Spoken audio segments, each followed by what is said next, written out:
Deuteronomy chapter 19. When the Lord your God destroys the nations whose land he is giving you, you will take over their land and settle in their towns and homes. Then you must set apart 3 cities of refuge in the land the Lord your God is giving you. Survey the territory and divide the land the Lord your God is giving you into 3 districts, with one of these cities in each district.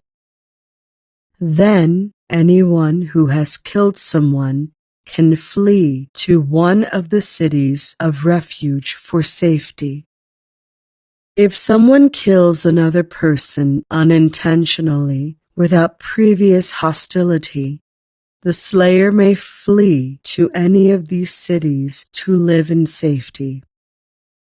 For example, suppose someone goes into the forest with a neighbor to cut wood, and suppose one of them swings an axe to chop down a tree, and the axe head flies off the handle, killing the other person. In such cases, the slayer may flee to one of the cities of refuge to live in safety. If the distance to the nearest city of refuge is too far, an enraged avenger might be able to chase down and kill the person who caused the death. Then the slayer would die unfairly, since he had never shown hostility toward the person who died. That is why I am commanding you to set aside 3 cities of refuge. And if the Lord your God enlarges your territory, as he swore to your ancestors, and gives you all the land he promised them, you must designate 3 additional cities of refuge. He will give you this land if you are careful to obey all the commands I have given you. If you always love the Lord your God and walk in his ways. That way you will prevent the death of innocent people in the land the Lord your God is giving you as your special possession.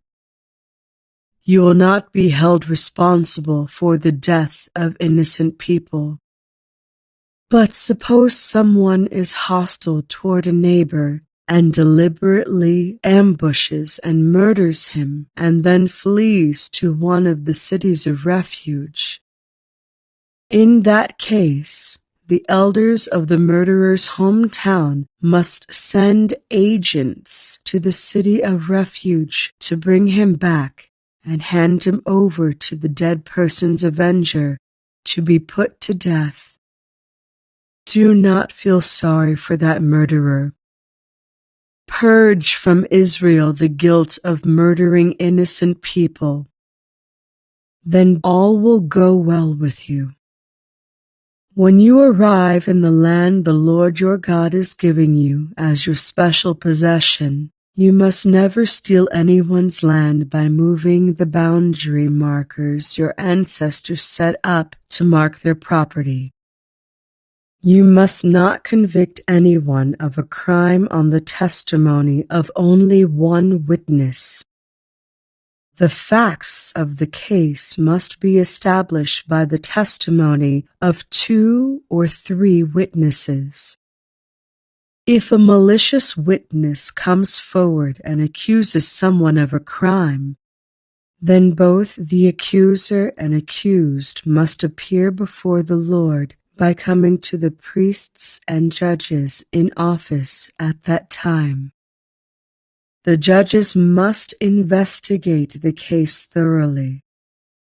If the accuser has brought false charges against his fellow Israelite, you must impose on the accuser the sentence he intended for the other person. In this way, you will purge such evil from among you. Then the rest of the people will hear about it and be afraid to do such an evil thing. You must show no pity for the guilty. Your rule should be life for life, eye for eye, tooth for tooth, hand for hand, foot for foot.